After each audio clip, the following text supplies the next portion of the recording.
বাংলাদেশের উদ্দেশ্যে রওনা দিয়ে লন্ডনের নিজ বাসা ত্যাগ করলেন জনাব তারেক রহমান। 5 মিনিট পর লন্ডনের হিথ্রো বিমানবন্দরে প্রবেশ করেছেন জনাব তারেক রহমান। 5 মিনিট পর লন্ডনে ইমিগ্রেশন সম্পন্ন করলেন জনাব তারেক রহমান। 5 মিনিট পর বিমানে উঠলেন জনাব তারেক রহমান। 5 মিনিট পর জনাব তারেক রহমানকে বহনকারী বিমানের এসি অন করা হলো। 5 মিনিট পর ইঞ্জিনটি চালু হয়ে গিয়েছে জনাব তারেক রহমানকে বহনকারী বিমানের। 5 মিনিট পর রানওয়ে থেকে উড়াল দিল বিমানটি। 5 মিনিট পর লন্ডনের আকাশ সীমা পার করে ফেলেছেন জনাব তারেক রহমান। 5 মিনিট পর নিচের লিংক থেকে ট্র্যাক করুন জনাব তারেক রহমানকে বহনকারী বিমানটি এখন কোথায় আছে। 5 মিনিট পর এশিয়া মহাদেশে ঢুকে পড়লো জনাব তারেক রহমানকে বহনকারী বিমান। 5 মিনিট পর বাংলাদেশের আকাশ সীমা থেকে আর মাত্র 500 কিলোমিটার দূরে রয়েছে জনাব তারেক রহমানকে বহনকারী বিমানটি।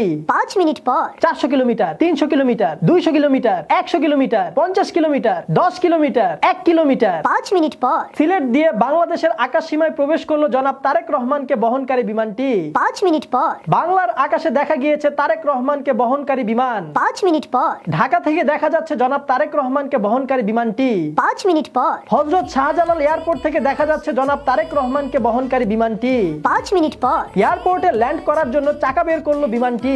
5 মিনিট পর এয়ারপোর্টের মাটি স্পর্শ করলো জনাব তারেক রহমানকে বহনকারী বিমানের চাকা। 5 মিনিট পর রানওয়েতে থেমে গিয়েছে জনাব তারেক রহমানকে বহনকারী বিমান। 5 মিনিট পর গেট খোলা হয়েছে জনাব তারেক রহমানকে বহনকারী বিমানটির। সিট থেকে উঠলেন জনাব তারেক রহমান বিমান থেকে নামার জন্য। হেঁটে হেঁটে বিমানের লবি পার করছেন জনাব তারেক রহমান, এগিয়ে আসছেন গেটের দিকে। বিমানের দরজা দিয়ে উকি দিলেন জনাব তারেক রহমান। বিমানের সিঁড়ি দিয়ে নামছেন জনাব তারেক রহমান। দেশের মাটিতে প্রথমে ডান পা রাখলেন জনাব তারেক রহমান, এবার বাম পা দিয়ে দীর্ঘ 18 বছর পর দেশে হাঁটছে জনাব তারেক রহমান। দেশ হলো ধন্য। আজকের সংবাদ এতটুকুই ছিল। আগামীকালকে আপনাদেরকে জানাবো হযরত শাহজালাল আন্তর্জাতিক বিমানবন্দর থেকে 300 ফিট যাওয়ার সংবাদ। ততক্ষণ আমাদের সাথেই থাকবেন। Like, comment, share, subscribe.